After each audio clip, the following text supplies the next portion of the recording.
Dios les bendiga, hermanos, una vez más en esta mañana. Y ahora pues llegó el tiempo de compartir la palabra de Dios. Y quiero pues primeramente agradecer al grupo de alabanza de nuestra iglesia, ¿verdad? A todos los hermanos que desafiando al coronavirus pues han llegado, ¿verdad? Para que nosotros pudiéramos tener música en este día y pudiéramos alabar a nuestro Dios como Él merece. Y hoy pues voy a compartir con ustedes un tema que obviamente tiene que ver con esto que estamos viviendo del coronavirus. Así que yo le he titulado a este sermón, Dios en medio del dolor y del sufrimiento, ¿verdad? Y creo que la palabra de Dios tiene que ser relevante siempre a todas nuestras situaciones vigentes. Así que también lo es referente al coronavirus, ¿verdad? No puedo dejar de hablar de esta pandemia. Y quiero que enfoquemos, quiero que miremos este asunto a través de las Escrituras. Son muchas las personas que en esta semana me han estado preguntando mi opinión acerca de lo que está pasando. Algunos son cristianos, otros no son cristianos, algunos son amigos, antiguos compañeros de escuela, incluso personas de la familia también. No todos son creyentes, ¿verdad?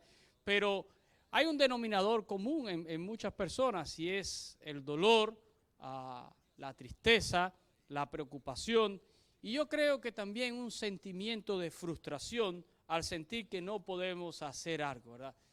Y la pregunta clásica de un incrédulo en este tiempo es, ¿por qué está pasando esto? Si Dios existe, ¿por qué Dios permite que esto esté sucediendo? ¿Por qué Dios permite que mueran gente inocente, verdad?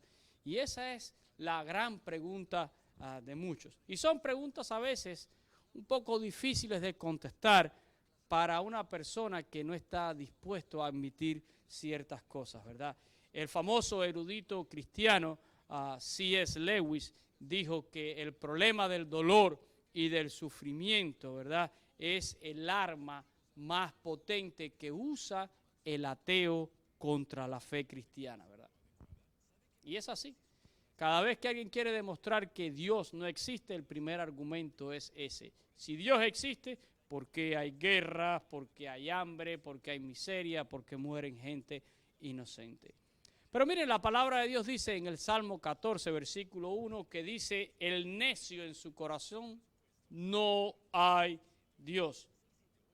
La Biblia dice que la actitud de negar la existencia de Dios es una actitud necia de parte del hombre. El ateísmo no tiene ninguna evidencia objetiva o tangible en el cual basar su teoría de que Dios no existe, de que no hay Dios. Y debe de recurrir finalmente a objeciones filosóficas, ¿verdad? Y este problema del sufrimiento es el mejor tema que ellos pueden esgrimir. La filosofía de un ateo es esta, ¿verdad? ¿Cómo puede un Dios de amor permitir un virus como el corona, ¿verdad?, que está cegando la vida de miles y miles de personas? ¿Cómo un Dios de amor y de misericordia puede permitir que hayan terremotos, que hayan niños con hambre? ¿Cómo un Dios de amor puede ser indiferente al sufrimiento humano? Pero la gran realidad es que Dios no es indiferente a ninguna de estas cosas, ¿verdad? Y yo sé que esto plantea una verdadera dificultad en muchas ocasiones a la hora de responderle a una persona atea o a una persona que niega la existencia de Dios. Y es verdad, en este mundo hay muchos males, pero no son la responsabilidad de Dios. Que Dios permita que algunos males acontezcan no quiere decir que nosotros podemos achacarle a Dios la autoría del mal. Y también por el contrario, en este mundo hay mucho bien y hay muchas cosas que sí nos agradan. Y la prueba más tangible de eso es que nadie se quiere morir. El ser humano vive aferrado a la vida. Si la vida fuera tan mala y si el mundo fuera tan malo, entonces ¿para qué vivir? Miren, me encanta el libro de Job, uno de mis favoritos en el Antiguo Testamento, siempre lo estoy diciendo. En el libro de Job, en el capítulo 1 y el versículo 22, es el último verso de ese capítulo, dice: en todo esto no pecó Job ni atribuyó a Dios despropósito alguno. Job fue el campeón del sufrimiento humano. Job perdió no solo sus posesiones materiales, y hay algunos por ahí que ya están quejándose bastante, ¿verdad? Porque si el trabajo, porque si el negocio, porque si no va a producir. Job perdió todas sus posesiones materiales. Job perdió a sus hijos y Job perdió aún hasta su salud física. Y dice la palabra que en todo esto Job no le atribuyó a Dios despropósito alguno. Eso quiere decir que Job en su reflexión dijo: Dios no permite nada sin un propósito. Y esto va más allá de si yo lo entiendo, esto va más allá de mi dolor, esto va más allá de todo lo que yo a veces puedo comprender. Luego en el capítulo 2, capítulo 2 del libro de Job, el versículo 10 al final, Job hace una pregunta a su esposa: ¿qué? ¿Recibiremos el bien y el mal no lo recibiremos? Todos recibimos cosas buenas y todos recibimos a veces cosas malas. Nos suceden cosas malas, ¿verdad? Pero recuerde que el mal no tiene origen en Dios. El mal es una consecuencia directa que llega por causa de la caída, de la rebeldía del hombre delante de Dios en el huerto del Edén. Entran dos grandes cosas a la escena en el mundo: la muerte física y la muerte espiritual. La muerte física está en la sentencia que Dios da: polvo eres y al polvo volverás. Y la muerte, verse forzado a sacar a Adán y a Eva del huerto del Edén. La Biblia dice que los sacó de su presencia por causa del pecado. Se produce una separación entre el hombre y Dios. Y llega esta muerte física, que es a la que todo el mundo le está temiendo ahora. Porque la gente no está preocupada por su muerte espiritual. Y de hecho, la Biblia dice que estamos muertos espiritualmente. Pero la gente ahora está, todo el mundo tratando de ver cómo puede preservar su vida física. Sin embargo, dice el autor de Hebreos en el capítulo 9, versículo 27, que está establecido que todo hombre muera una sola vez y después de esto el juicio. Así que en este planteamiento que hace el autor de Hebreos hay dos grandes verdades. Todos vamos a morir físicamente. Ni uno solo de nosotros va a poder quedar. Y lo otro que revela aquí el autor de Hebreos es que después enfrentaremos el juicio de Dios. Está establecido que el hombre muera una sola vez y después de esto el juicio. Y yo creo que los ateos no tienen y tienen un problema con este primer punto de la muerte física. No lo tienen porque yo creo que al final todo el mundo acepta que va a morir. Yo escucho a los ateos a veces diciendo por ahí cosas como que aquí nadie se va a quedar para semilla. Aquí todo el mundo tiene un día marcado, un día, una hora, nadie se muere en la víspera. Así que yo creo que muchos ateos no tienen un problema en saber que un día van a morir. Ahora, donde tienen un problema es porque sienten la impotencia de no poder evitar esa muerte y tampoco poder escoger cómo morir y mucho menos escoger el momento en que van a morir. Y eso le causa gran impotencia al ser humano, ¿verdad? Miren, nosotros nos cuidamos, hacemos todo tipo de cosas para mantenernos saludables, ¿verdad? Porque no queremos morir, hacemos dieta, hacemos ejercicio, ¿verdad? Nos asusta pensar en la forma en que nosotros podríamos morir. Incluso algunos que se han resignado a la muerte, yo pienso que la tratan de poner a veces en términos un poco románticos y han pensado, ¿cómo sería una buena manera de morir? y algunos dicen, bueno, yo creo que la mejor manera sería que yo cerrara los ojos y me acostara a dormir y nunca más despertara. Y de hecho hay personas que se han ido de este mundo así, ¿verdad? Yo creo que es una misericordia de Dios. Pero la mayoría se ha ido de este mundo por medio de enfermedades, por medio de accidentes, y la vida ha sido cegada a veces de manera pero que muy dolorosa. Les aseguro que ninguna de las personas que han fallecido ya causa de este virus pensaron, ¿verdad?, que morirían en este año, y mucho menos habían pensado que iban a morir como consecuencia de un virus, ¿verdad? Miren, la forma en que muchos de los ateos hacen estas preguntas es a veces hasta ofensiva, ¿verdad? Si Dios existe y es bueno, ¿por qué es que pasan estas cosas? Los accidentes, las guerras, los terremotos, los huracanes y todo tipo de calamidades. La principal pregunta es ¿por qué muere gente inocente? Pero si usted lo mira desde el punto de vista bíblico, nadie es inocente. La Biblia dice que todos nosotros hemos pecado y que todos nosotros estamos destituidos de la gloria de Dios. No es que seamos tan inocentes. Y yo creo que nosotros manejamos, ¿verdad?, este problema a nuestra propia conveniencia. Existe un solo y real problema, la muerte que es física y la muerte que es espiritual. La muerte espiritual está en todo ser humano y es por causa del pecado, no es por causa de un virus, no es por causa de un accidente, no es por causa de un cáncer, no es por causa de un terremoto o de un cataclismo. El ser humano está muerto espiritualmente por causa de su pecado. Ahora, la muerte física, ¿verdad?, y dicho sea de paso, no es el plan original de Dios, ¿verdad?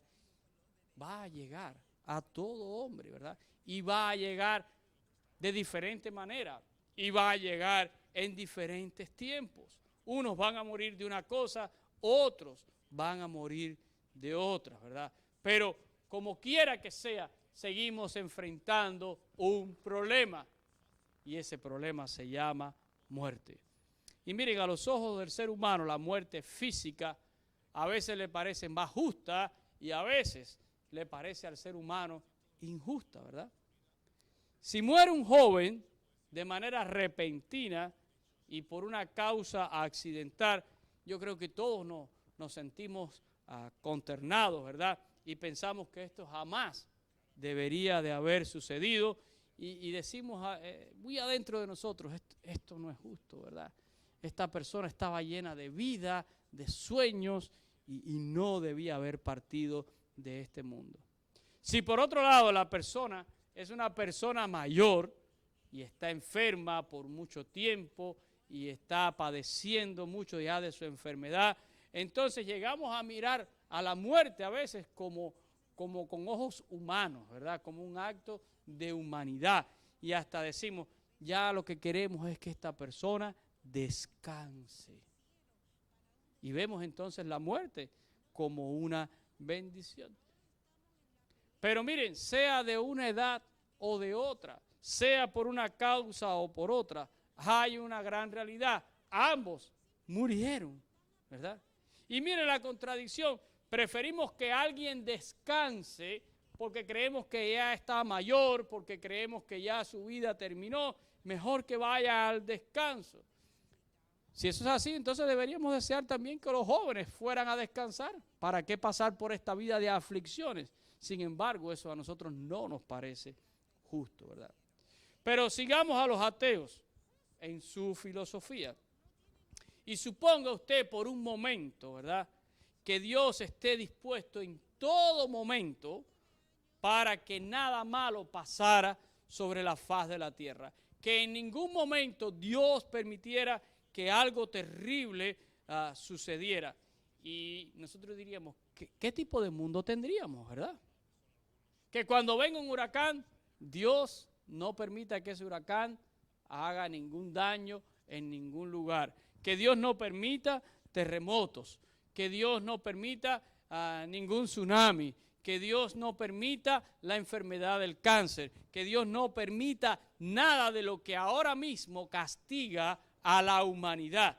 Me pregunto, ¿qué tipo de mundo tendríamos? Y algunos dirían, es el paraíso, ¿verdad?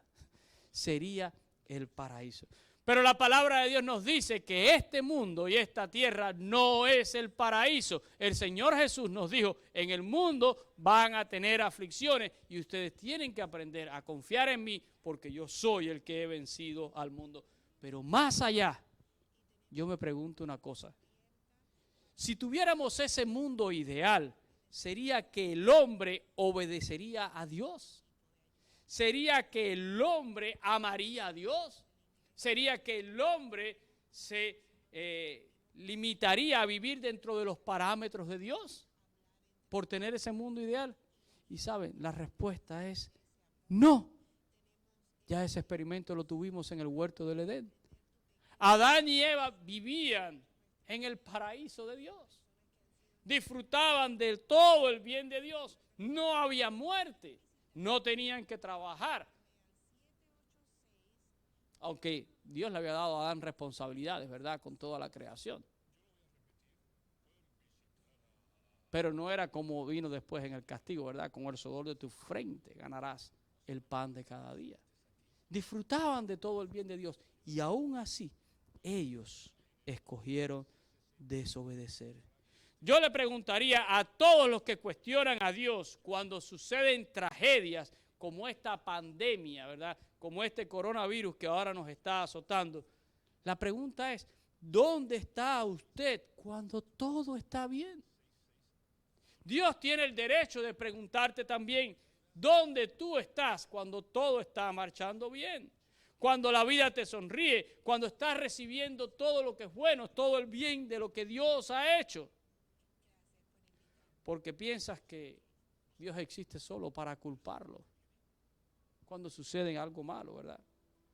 Para muchas personas, y especialmente para el ateo, Dios no debería existir para culparlo. Si no existe para adorarlo, que no exista tampoco en tu vida entonces para culparlo de las cosas malas que suceden en este mundo. Porque ¿saben qué? Dios no es el responsable. Recordemos aquí cuál es el verdadero problema que ha traído todas estas cosas. Y el verdadero problema es el pecado, ¿verdad? El verdadero problema para el ser humano es la muerte espiritual, el estar separado de Dios de manera eterna. La muerte física no es algo que debería de asustarnos tanto, ¿verdad? Por lo menos al creyente no le debe de asustar tanto.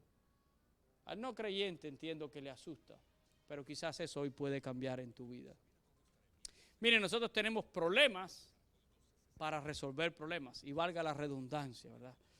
Porque nosotros generalmente atacamos las manifestaciones de los problemas y no atacamos la raíz del problema para encontrar la verdadera solución. Pero Dios sí que sabe resolver los problemas. Y Dios concentró su plan de salvación no en evitar la muerte física de las personas, sino en derrotar a la muerte y mostrar su gloria y su poder sobre ella. Y esto merece que cada uno de nosotros pueda decir amén, donde quiera que usted esté, ¿verdad? Los seres humanos pretendemos manipular a Dios y pretendemos manipular el propósito de Dios. Nosotros aspiramos a que Dios exista para que se concentre en evitar nuestra muerte física, nuestras aflicciones, nuestros dolores y nuestros sufrimientos. Queremos un paraíso en la tierra, mientras nosotros hacemos lo que a nosotros nos parece, ¿verdad? Sin importar lo que Dios quiera. El que se concentre en ayudarnos nada más. Dios, concéntrate en ayudarnos nada más. No necesito nada más de ti. Quítame los problemas que tengo, ayúdame en mis necesidades, quítame esta aflicción y quítame estos sufrimientos. Pero la gran realidad es que la muerte espiritual y la muerte física, como dije anteriormente, son la consecuencia de la desobediencia a Dios. Él es justo y su justicia no permite que pase por alto la rebeldía del hombre, la rebeldía del ser humano.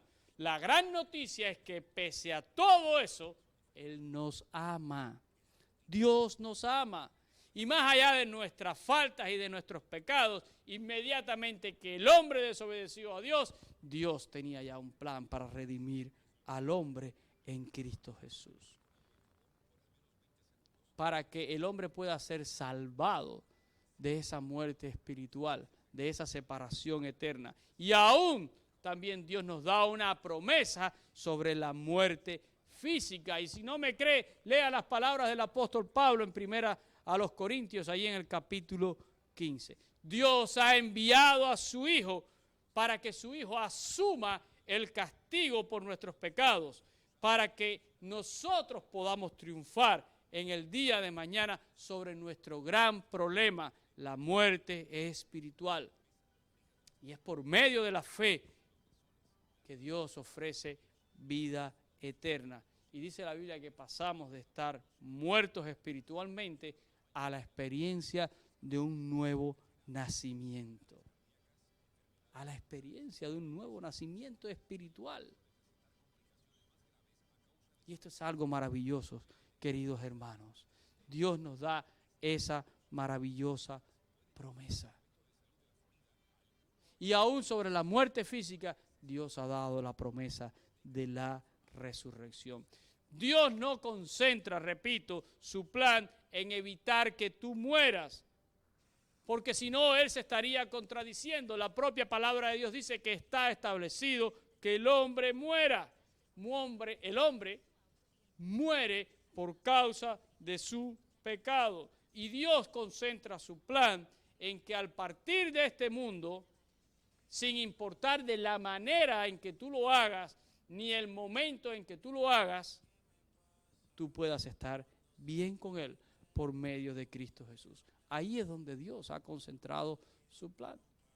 No importa si tú vas a morir en un accidente, no importa si tú vas a morir de una enfermedad, no importa si tú mueres víctima de un cataclismo de la naturaleza, no importa si tú mueres de coronavirus.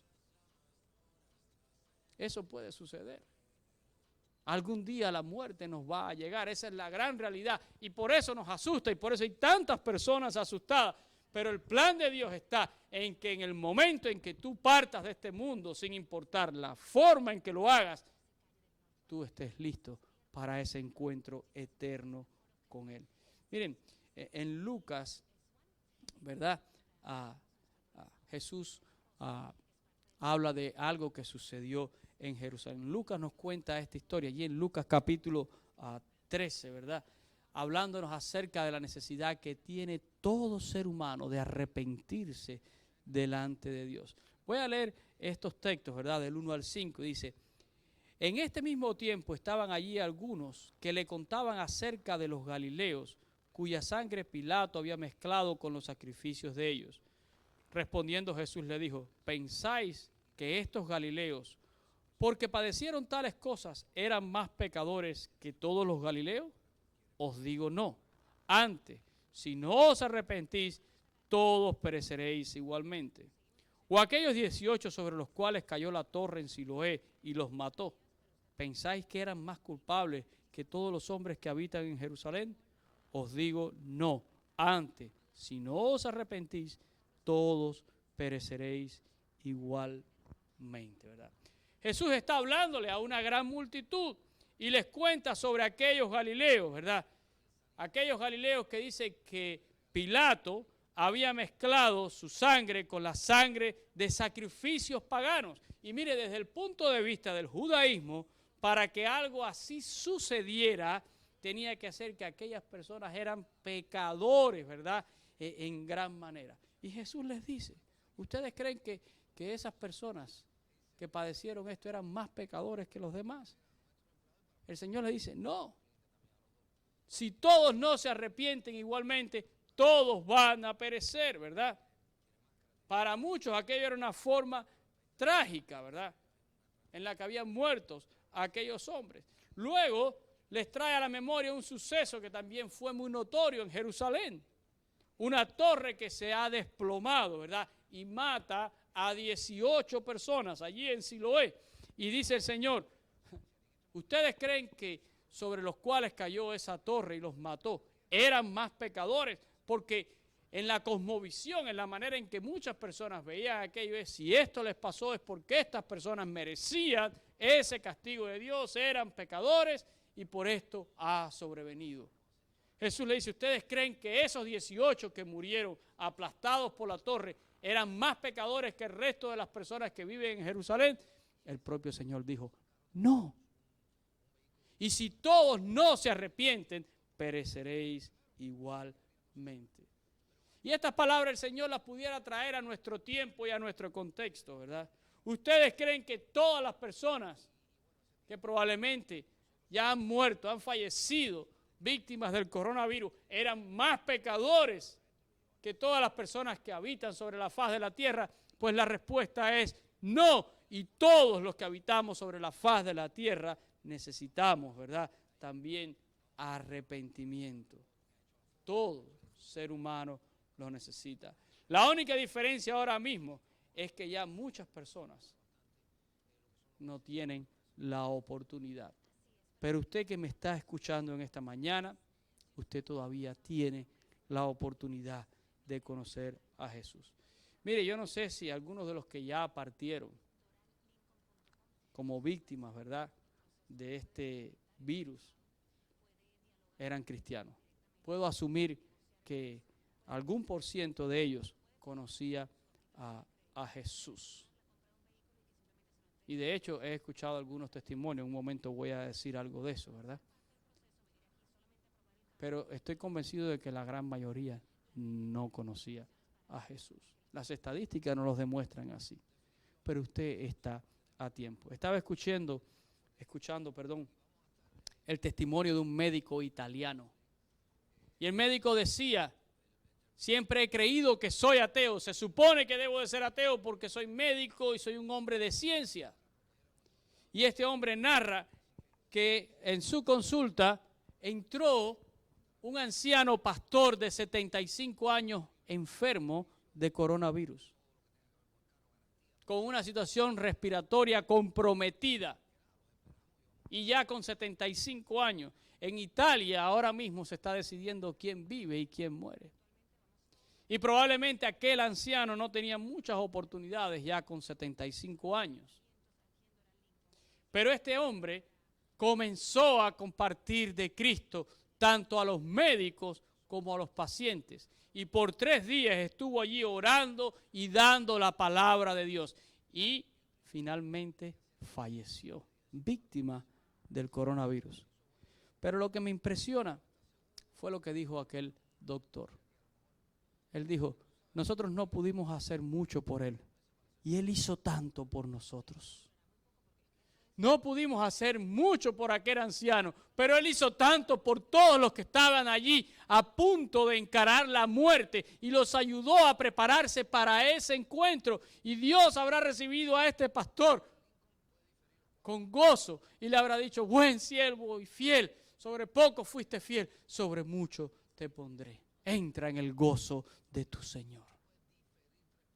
Y eso es lo que deberíamos de hacer todos los cristianos ahora. Deberíamos estar hablándole a toda persona acerca de Cristo Jesús. Esta enfermedad tristemente se va a extender y muchos se van a contaminar.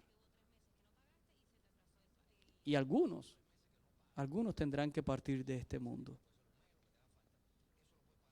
Pero ¿podremos ayudarlo para que se vayan de este mundo con Cristo? Dios nos quiere usar. Miren, entendemos el dolor, entendemos la aflicción de la familia, de los amigos, el miedo, la preocupación, la desesperación, porque no fuimos hechos para morir. Y déjenme decirles, Dios no es ajeno a nada de esto. Por encima de todo, ¿verdad? Él tiene un propósito que va más allá de nuestro entendimiento. Nosotros tenemos que ser como Job, que no le atribuye a Dios despropósito alguno. Piense por un instante, ¿verdad?, en Jesús humanado, a punto de ir a la cruz. El Señor sintió la aflicción. Getsemaní nos recuerda, ¿verdad?, la humanidad de Cristo, su agonía, ¿verdad? ¿Qué pudiéramos nosotros decir de aquella expresión de Cristo en la cruz, ya agonizando? Dios mío, ¿por qué me has desamparado? Y esa es la misma pregunta que pueden hacer muchísimas personas en este día. ¿Por qué, oh Dios, tú nos estás desamparando? ¿Podría el Padre haber evitado la muerte del Hijo? La respuesta es sí, podría haberlo evitado, pero no lo hizo, porque detrás había un propósito redentor. Yo pienso en el dolor de las familias que han perdido ya a un ser querido. Yo pienso en el sufrimiento de aquellos que tienen ahora, ¿verdad?, a alguien que está infectado y que está esperando, ¿verdad?, el desenlace, o que está esperando el resultado de una de estas pruebas para saber si está positivo al virus o no. Considero la impotencia, ¿verdad?, que sentimos muchos de no poder hacer nada. Pero pensaba en el Padre. Tú sabes y tú conoces ese dolor. El Padre vio al Hijo clavado en una cruz y, a diferencia de nosotros, Él sí podía hacer algo y escogió no hacer nada, porque detrás había un propósito redentor.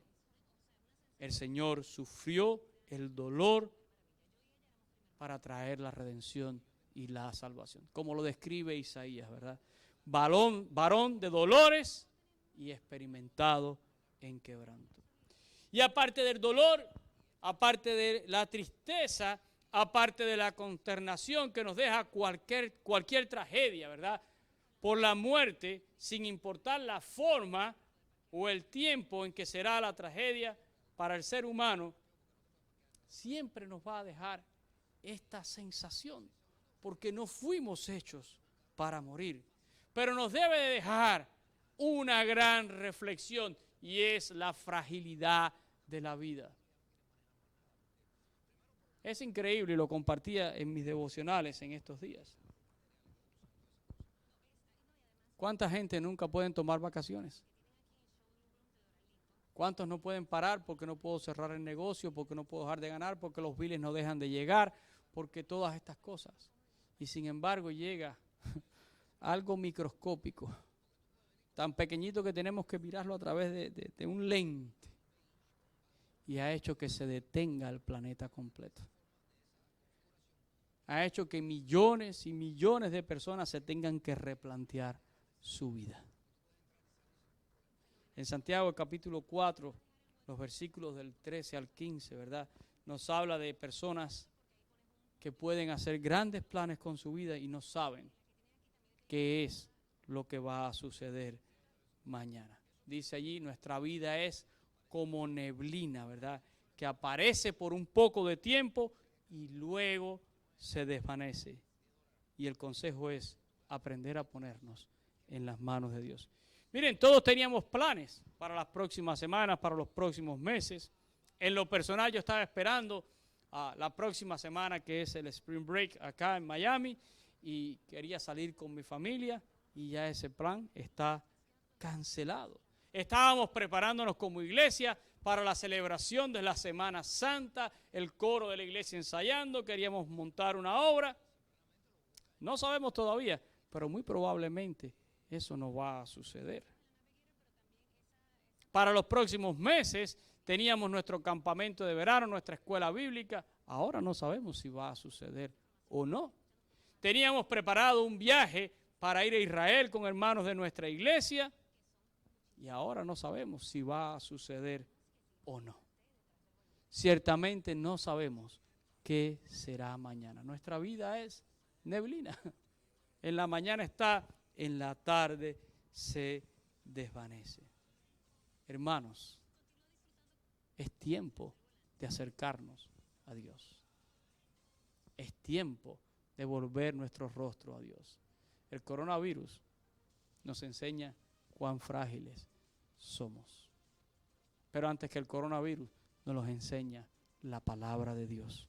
Es triste que algunos tengamos que aprender la fragilidad de la vida precisamente atravesando por estas pruebas, porque nunca tuvimos ni el tiempo ni la sensibilidad para entender esta gran realidad. Y si es ahora a través del coronavirus, siéntete bendecido. Dios te está enseñando algo y Dios te está mostrando algo.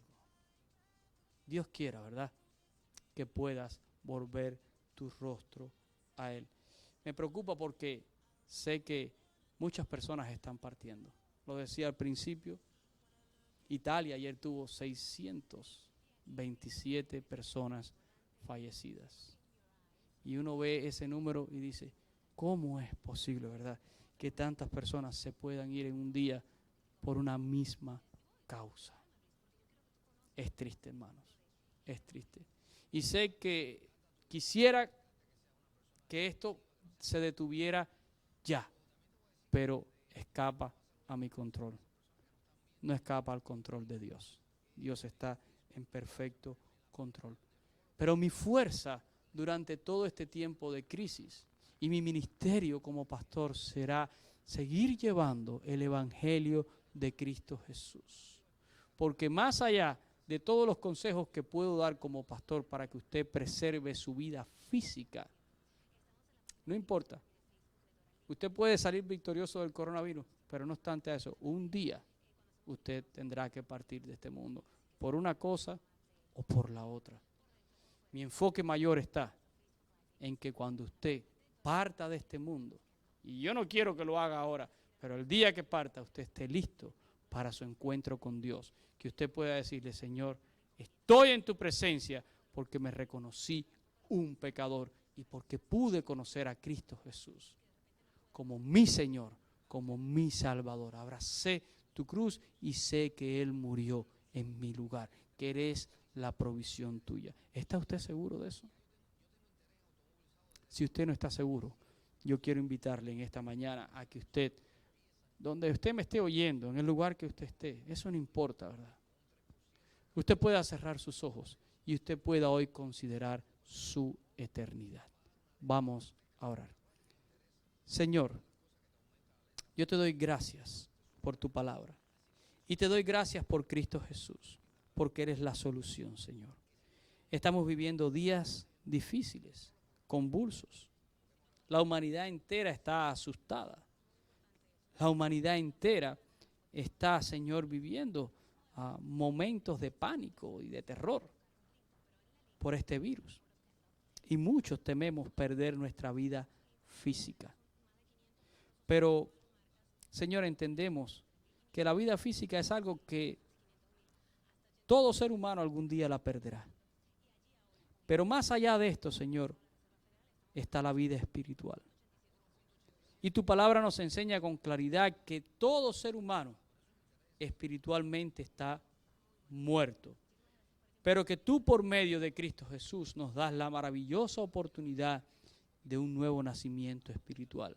Una nueva vida, Señor, contigo y una eternidad contigo garantizada. No por méritos personales, sino por la obra redentora de Jesús en la cruz, al morir por nuestras faltas, al morir por nuestros pecados. Señor, permite que tu palabra pueda ser extendida y que muchos puedan buscarte, Señor. Todo este escenario que está viviendo el mundo nos habla de nuestra fragilidad. Ahora todos tememos. Quizás 3 meses atrás nadie se imaginaba que íbamos a estar pasando por esto. Y ahora estamos en esto. Ahora todos reflexionamos, Señor. Ayúdanos. Yo ruego, Señor, por aquellas personas que están enfermas, porque queremos preservar la vida física, Señor. Queremos que todas las personas puedan salir victoriosas de este virus, Señor. Pero sabremos que algunos no lo van a lograr. Pero que puedan triunfar, Señor, sobre esta muerte física y sobre la muerte espiritual por medio de Cristo Jesús. Ayuda a toda persona necesitada, Señor. Ayuda a todos aquellos que ahora mismo están positivos a este virus. Sé con ellos, Señor.